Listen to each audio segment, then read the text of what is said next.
नमस्ते बच्चों, home learning कार्यक्रम में आपका स्वागत है। बच्चों, आप सभी घर पे होंगे और खूब आनंद कर रहे होंगे। बच्चों, पिछले एपिसोड में हमने पहेलियाँ इकाई के बारे में जानकारी प्राप्त की है। अब बच्चों, आगे चलते हुए हम पिछली 4 इकाइयाँ, जिनमें स्वच्छता, हम भारत की शान हैं, खरगोश और हाथी और पहेलियाँ, इन 4 इकाइयों का पुनरावर्तन कार्य आज करेंगे। बच्चों, पुनरावर्तन कार्य अर्थात इन 4 इकाइयों में हमने जो कुछ भी सीखा है, जो कुछ भी जाना है, उन सभी जानकारी का हमें पुनरावर्तन करना है। मतलब एक बार फिर से उन यादों को हमें ताज़ा करना है। तो बच्चों, पुनरावर्तन कार्य की शुरुआत हम प्रश्नों के उत्तर से करेंगे। पुनरावर्तन 4 के अंतर्गत पहला प्रश्न है, निम्नलिखित प्रश्नों के उत्तर दीजिए। बच्चों, उन प्रश्नों को हम यहाँ पर स्क्रीन के माध्यम से देखेंगे। उसके बाद हम स्क्रीन पर ही वह प्रश्न जिस पाठ से जुड़ा है उसका चित्र देखेंगे, जिससे कि आपको प्रश्नों का उत्तर ढूंढने में आसानी रहेगी और उस चित्र के अनुसंधान में आपको प्रश्न का उत्तर ढूंढना है और अपने पास बैठे अपने मित्र या अपने मम्मी पापा को बताना है। और उसके बाद मैं आपको उस प्रश्न के सही उत्तर की तरफ भी ले चलूँगा। तो आइए सबसे पहले हम पुनरावर्तन 4 का पहला प्रश्न देखते हैं। प्रश्न 1, निम्नलिखित प्रश्नों के उत्तर दीजिए। अजय के मोहल्ले में गंदगी क्यों फैली हुई है? बच्चों, अजय के मोहल्ले में गंदगी क्यों फैली हुई है? आपको याद है यह प्रश्न कौन सी इकाई के अनुसंधान में पूछा गया है? याद करिए। आइए इस चित्र को देखेंगे तो आपको वह इकाई जरूर याद आ जाएगी। देखिए बच्चों, इकाई 13 स्वच्छता। आप इस चित्र को पहचानते हैं। इस इकाई को हम पहले पढ़ चुके हैं। इस इकाई के अनुसंधान में हमें प्रश्न का उत्तर देना है। देखिए और सोचिए कि इस प्रश्न का उत्तर क्या होगा। बच्चों, आपने इस प्रश्न का उत्तर ढूंढ लिया होगा। आइए मैं आपको इस प्रश्न के उत्तर की तरफ ले चलता हूँ। अजय के मोहल्ले में गंदगी क्यों फैली हुई है? क्योंकि मोहल्ले में गंदगी फैली हुई थी क्योंकि लोग कूड़ा कूड़ेदान में न डालकर सड़क पर ही डाल रहे थे, इसलिए चारों ओर गंदगी फैली हुई थी। तो बच्चों, आपने देखा ना, चित्र के अनुसंधान में आपने प्रश्न का उत्तर ढूंढा होगा और उस उत्तर को आपने अपने माता पिता, अपने मित्रों को बताया भी होगा। आइए अगला प्रश्न देखते हैं। बगीचे में खुशबू कौन फैलाता है? आपको याद है यह प्रश्न किस इकाई में से पूछा गया है? आइए इस चित्र के माध्यम से देखिए। इकाई 14, हम भारत की शान हैं। बच्चों, यह इकाई भी हम आगे पढ़ चुके हैं। इस इकाई में बताया गया है कि बच्चे देश का भविष्य हैं, वे हमारे देश की शान हैं।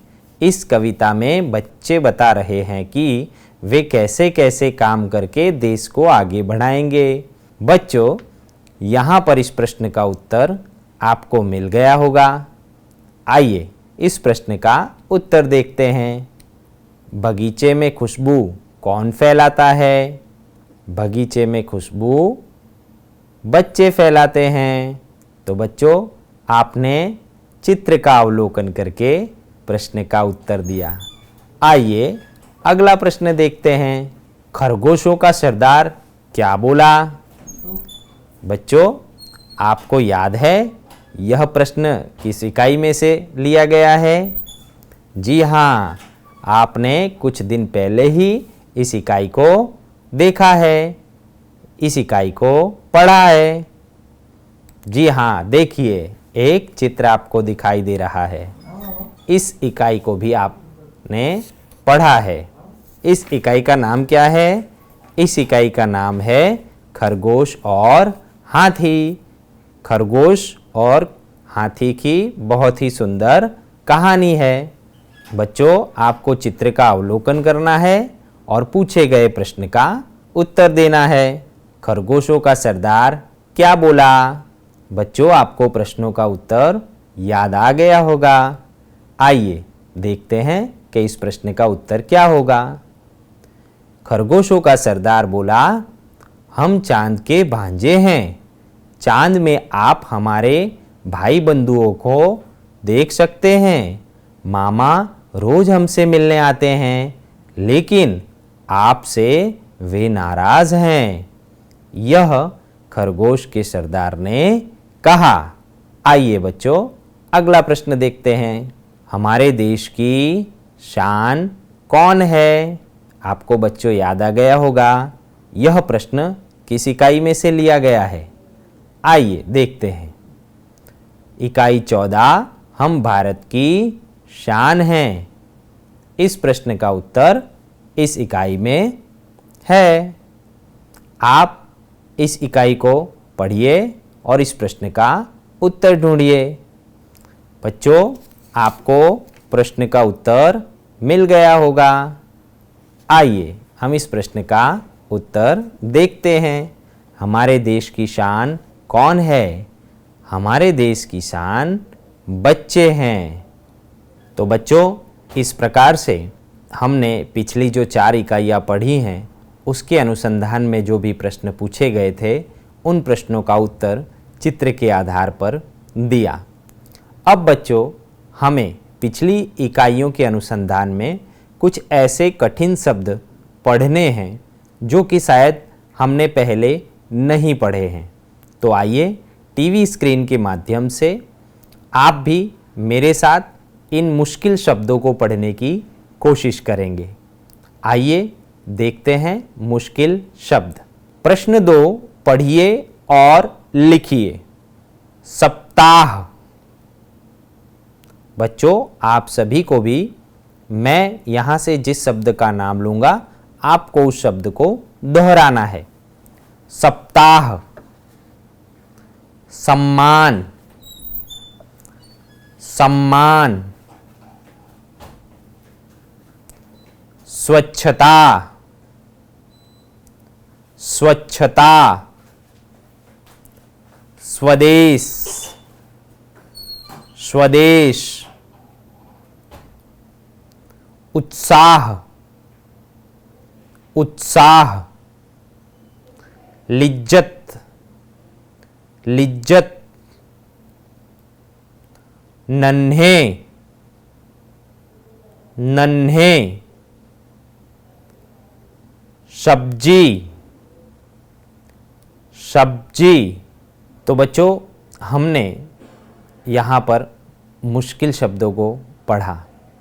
आपको भी अपनी पाठ्य पुस्तक में से ऐसे ही शब्दों को ढूंढना है, उन्हें अपनी नोटबुक में लिखना है और उन्हें निरंतर पढ़ना है, जिससे कि आपको निरंतर पढ़ना है।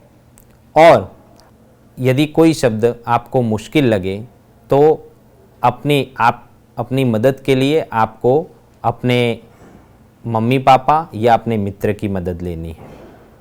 बच्चों, अब आगे पुनरावर्तन 4 में प्रश्न 3 की तरफ आगे बढ़ते हैं।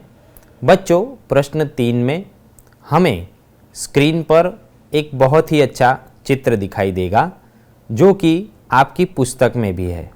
बच्चों, उस चित्र के अनुसंधान में आपको सबसे पहले उस चित्र का निरीक्षण करना है कि उस चित्र में आपको क्या क्या दिखाई दे रहा है, और उस चित्र के अनुसंधान में आपको 5 वाक्य लिखने हैं। तो आइए सबसे पहले टीवी स्क्रीन के माध्यम से उस चित्र को हम देखते हैं और उसका निरीक्षण करते हैं, और उसके बाद उस चित्र पर चर्चा करते हैं। प्रश्न 3, नीचे दिए गए चित्र के आधार पर 5 वाक्य लिखिए। बच्चों, एक बहुत ही सुंदर चित्र आपको टीवी स्क्रीन पर दिखाई दे रहा है। आपको इस चित्र का निरीक्षण करना है। बच्चों, आपने चित्र को देखा होगा। इस चित्र में जो चीज़ें दिखाई दे रही हैं उनमें से कुछ चीज़ें इस प्रकार हैं। बच्चों, यह बस अड्डे का चित्र है। इस चित्र में 2 बस दिखाई दे रही है। यह पहली बस है और यह दूसरी बस है। ठीक है बच्चों, बस अड्डे में कुछ लोग बैठे हुए हैं। देखिए बच्चों, यहाँ पर कुछ लोग बैठे हुए हैं और कुछ लोग बस के अंदर बैठे हुए हैं। एक व्यक्ति या एक फेरिया कुछ चीज़ें बस में बैठे हुए व्यक्ति को बेच रहा है। एक यात्री अपना बूट पॉलिश करवा रहा है। 2 यात्री आपस में बातचीत कर रहे हैं। एक महिला छोटे बच्चे को पानी पिला रही है। बस अड्डे पर बहुत से लोगों की भीड़ जमा है। तो बच्चों, इस प्रकार से हम बस अड्डे के बारे में अधिक वाक्य भी लिख सकते हैं।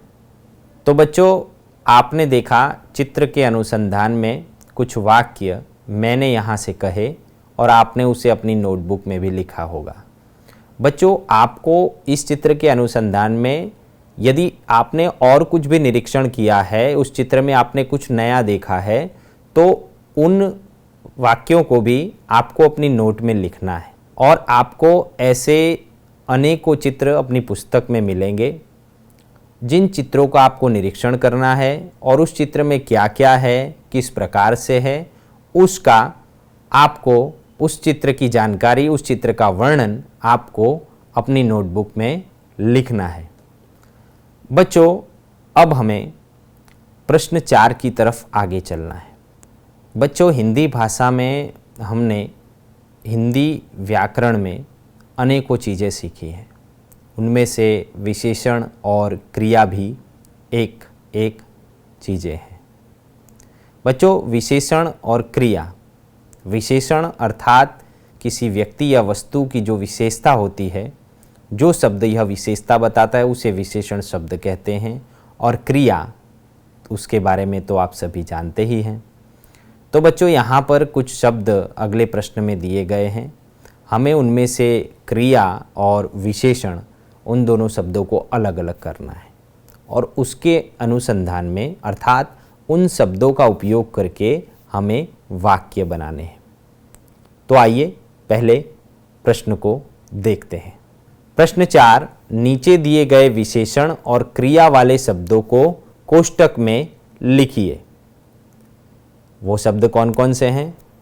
सुंदर, पढ़ना, खाना, लाल, रोना, कुछ, झूलना, 3, सच्चा, नापना आदि। बच्चों, इन शब्दों को हमें विशेषण और क्रिया इन दोनों में विभाजित करना है और उसके बाद उन शब्दों का उपयोग करके वाक्य बनाने हैं। बच्चों, आइए इन शब्दों को विशेषण और क्रिया के रूप में किस तरह विभाजित कर सकते हैं देखते हैं।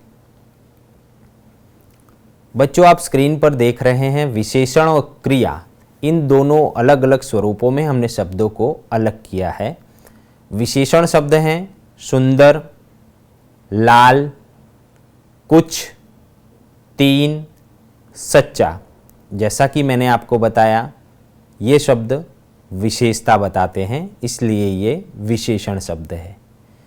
क्रिया शब्द कौन कौन से हैं? नापना, खाना, रोना, झूलना आदि।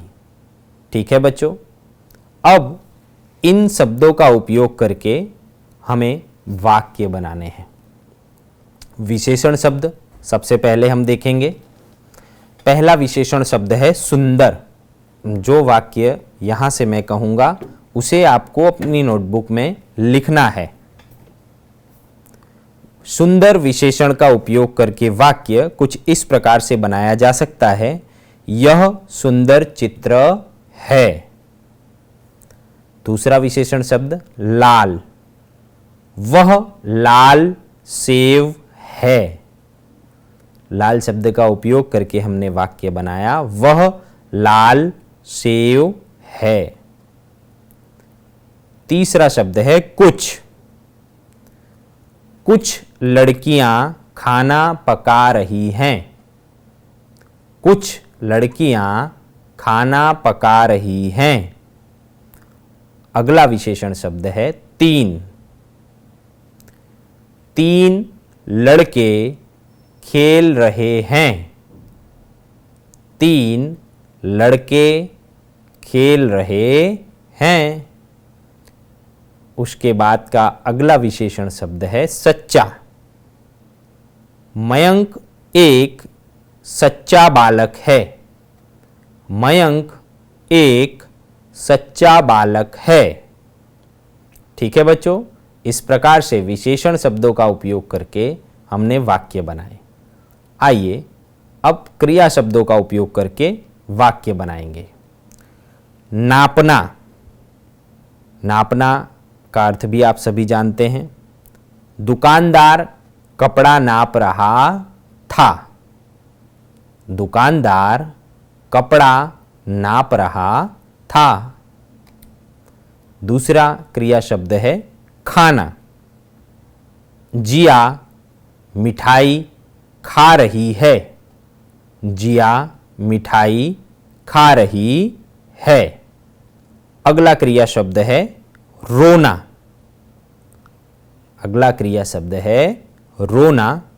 रोना शब्द का वाक्य प्रयोग कुछ इस प्रकार से कर सकते हैं, किरण रो रही है। किरण रो रही है। अगला क्रिया शब्द है झूलना। हिमांशी झूला झूल रही है। हिमांशी झूला झूल रही है। तो बच्चों, इस प्रकार से विशेषण शब्दों और क्रिया शब्दों को हमने अलग अलग किया और उन शब्दों का उपयोग करके अलग अलग वाक्य हमने बनाए। बच्चों, इसी प्रकार से आप भी इन विशेषण शब्दों और क्रिया शब्दों का उपयोग करके अलग अलग वाक्य बना सकते हैं। आइए कुछ अन्य क्रियाएं भी हैं जिन्हें हम देखते हैं। अन्य क्रिया शब्द हैं खेलना, पढ़ना, दौड़ना, चलना, कूदना, जाना, आना। बच्चों, ये सभी क्रिया शब्द हैं। इन क्रियाओं का उपयोग करके भी हम वाक्य बना सकते हैं। तो बच्चों, इस प्रकार से इन क्रियाओं का उपयोग करके भी हम वाक्य बना सकते हैं। और आपको इकाइयों में से विशेषण शब्द और क्रिया शब्द भी ढूंढने हैं और उन्हें अलग अलग करके विशेषण शब्दों का उपयोग करके और क्रिया शब्दों का उपयोग करके नए नए वाक्य बनाने हैं। यहाँ से जो वाक्य आपको बताए गए हैं, लिखवाए गए हैं, वो तो वाक्य आपने लिखे ही हैं। उसके अलावा यदि आपको उन्हीं विशेषण शब्दों और क्रिया शब्दों का उपयोग करके और भी वाक्य बनाने हैं तो आप ज़रूर से बना सकते हैं। ठीक है बच्चों। पुनरावर्तन कार्य में हमने प्रश्नों के उत्तर देखे। अब बच्चों, आगे चलते हुए हम पिछली इकाइयों में कुछ नई नई कहावतों के बारे में जान चुके हैं। तो उन कहावतों को और उन कहावतों का उपयोग कहाँ पर किया जाता है, इसके बारे में स्क्रीन के माध्यम से अधिक जानने का प्रयास करेंगे। तो आइए कुछ कहावतें देखते हैं। उल्टा चोर कोतवाल को डांटे। बच्चों, इस कहावत का अर्थ क्या होता है, सोचिए। जी हाँ, अपराधी द्वारा निर्दोष को जब धमकाया जाता है तब इस कहावत का उपयोग किया जाता है। अर्थात जब कोई अपराधी होता है और वह किसी निर्दोष को निर्दोष होने के बावजूद भी धमकाता है तो इस कहावत का उपयोग किया जाता है, उल्टा चोर कोतवाल को डांटे। अगली कहावत देखते हैं। आसमान से गिरा खजूर में अटका। इस कहावत का अर्थ कुछ इस प्रकार से देख सकते हैं। एक मुसीबत से निकलकर दूसरी मुसीबत में फंस जाना। अर्थात कभी कभार ऐसा होता है कि कोई व्यक्ति किसी मुसीबत में हो और उससे निकलने के तुरंत बाद ही वो कहीं और किसी मुसीबत में फंस जाए, तो इस कहावत का उपयोग किया जा सकता है कि आसमान से गिरा और खजूर में अटका। तीसरी कहावत है जैसी करनी वैसी भरनी। ये कहावत तो आपने कहीं ना कहीं जरूर सुनी होगी। इसका अर्थ जैसा कर्म वैसा फल, अर्थात हम जैसा कर्म करते हैं वैसा ही फल हमें प्राप्त होता है, चाहे वो हमारा व्यवहार हो चाहे हमारा सामाजिक जीवन हो। तो जैसी करनी वैसी भरनी। तो बच्चों, इस प्रकार से कुछ कहावतें जो कि हमने इकाइयों में पढ़ी हैं वो आपने देखी। आप सभी को ऐसी और भी कहावतें अपनी पिछली इकाइयों में से एकत्रित करके अपनी नोटबुक में लिखना है। अब बच्चों, आगे चलते हुए हम कुछ चित्र देखेंगे। आप सभी को चित्र देखना पसंद है ना? बहुत अच्छे, आप सभी को चित्र देखना बहुत ही अच्छा लगता होगा। लेकिन बच्चों, सिर्फ हमें चित्र ही नहीं देखना है, चित्रों को जोड़ करके एक कहानी का निर्माण करना है। अब आप सोच रहे होंगे कि चित्रों को जोड़ करके कहानी कैसे बनाएंगे? बच्चों, हम अलग अलग चित्रों को जोड़ करके कहानी भी बना सकते हैं। आइए, मैं यहाँ पर आपको कुछ अलग अलग चित्र दिखाऊंगा और उस चित्र के अनुसंधान में हम और आप साथ में मिल करके एक बहुत ही अच्छी कहानी बनाने का प्रयास करेंगे। देखिए बच्चों, स्क्रीन पर आपको 4 अलग अलग चित्र दिखाई दे रहे हैं। दिखाई दे रहे हैं बच्चों? पहला चित्र है जिसमें एक कबूतर है और चींटी है। दूसरे चित्र में भी कबूतर और चींटी है, लेकिन परिस्थिति अलग है। चींटी जो है वह पत्ते पर है और कबूतर उससे बातें कर रहा है। तीसरी चित्र में आप देख पा रहे हैं कबूतर पेड़ पर है और एक शिकारी उसका निशाना लगा रहा है और साथ ही में चींटी उसे देख रही है। चौथे चित्र में कबूतर पेड़ से उड़ चुका है और शिकारी के पैर में चींटी ने काट लिया है। तो बच्चों सोचिए, यह 4 चित्र के आधार पर हम कहानी किस प्रकार से बना सकते हैं? सोचिए। जी हाँ बच्चों, आप सभी ने इन चारों चित्रों के आधार पर कहानी बनाने का प्रयास किया होगा। आइए हम साथ में मिलकर इन चित्रों का उपयोग करके एक सुंदर सी कहानी बनाने का प्रयास करते हैं। इस कहानी का शीर्षक हम भलाई का बदला दे सकते हैं और बच्चों, अगर आपको उचित लगे तो आप इस कहानी का शीर्षक और कुछ भी रख सकते हैं। देखिए, कहानी कुछ इस प्रकार से बना सकते हैं। जंगल में एक तालाब था। एक दिन एक चींटी तालाब के किनारे घूम रही थी। उसी समय पानी की लहर आई। चींटी लहर के साथ तालाब में बहने लगी। देखिए, पहले चित्र में बच्चों आपको दिख रहा है ना कि चींटी जो है तालाब में बह रही है। तालाब के किनारे एक पेड़ था। उस समय एक कबूतर वहां बैठा था। उसने चींटी को बहते हुए देखा। उसने तुरंत पेड़ से एक पत्ता तोड़ा और पास गिरा दिया। चींटी पत्ते की मदद से तालाब के किनारे आ गई। उसने कबूतर को बहुत बहुत धन्यवाद दिया।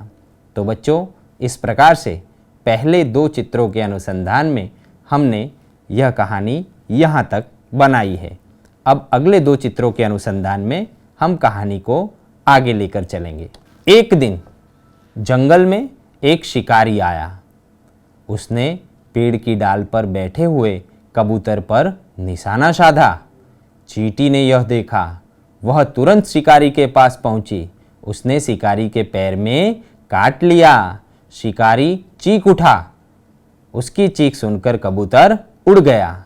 इस तरह चींटी ने कबूतर की जान बचा ली। तो बच्चों, इस प्रकार से आपने देखा कि किस प्रकार से चित्र के आधार पर हम कहानी का निर्माण कर सकते हैं। आप भी आपके वर्गखंड में, आपके घर में अनेकों प्रकार के चित्र देखते होंगे। आप सभी को ऐसे चित्रों को एकत्रित करना है और कहानी निर्माण करने का प्रयत्न करना है। लेकिन याद रहे, हमें किसी की मदद कहानी बनाने में नहीं लेनी है। हमें अपनी बुद्धि से, अपने विचारों का उपयोग करके और उन चित्रों का निरीक्षण करके सुंदर कहानी बनानी है। बच्चों, अब समय हो चुका है आज के सवाल का। तो आइए देखते हैं आज का सवाल। निम्न शब्दों में सही क्रिया की पहचान कीजिए। अर्थात निम्नलिखित शब्दों में से आपको क्रिया शब्द पहचानने हैं। नीचे 4 विकल्प दिए गए हैं, जिसमें पहला विकल्प है ए सुंदर, बी लाल, सी झूलना या डी सच्चा। विकल्प एक बार फिर से पढ़ना चाहूँगा। ए सुंदर, बी लाल, सी झूलना, डी सच्चा। बच्चों, इन 4 विकल्पों में से सही उत्तर कौन सा है, ये आपको निम्नलिखित फ़ोन नंबर, जो कि नोट कर लीजिए, 6 3 5 7 3 9 9 4 5 0 इस नंबर पर आपको आज रात 8 बजे से पहले सही उत्तर कौन सा है यह फ़ोन करके बताना है। तो बच्चों, आज आपने पुनरावर्तन 4 के भाग 1 में पिछली 4 इकाइयों के अनुसंधान में प्रश्नों के उत्तर देखे। मुश्किल शब्द हमने यहाँ से साथ मिलकर पढ़े। क्रिया और विशेषण के बारे में अधिक जानकारी प्राप्त की। तो बच्चों, आज हमने जो जो सीखा है उसे आपको अपनी नोटबुक में लिखना है और समय समय पर उसका पुनरावर्तन करना है। आप सभी घर पे रहें, खुश रहें, आनंदित रहें। आगे का दूसरा भाग अगले एपिसोड में देखेंगे। तब तक के लिए आपका खूब खूब आभार। धन्यवाद।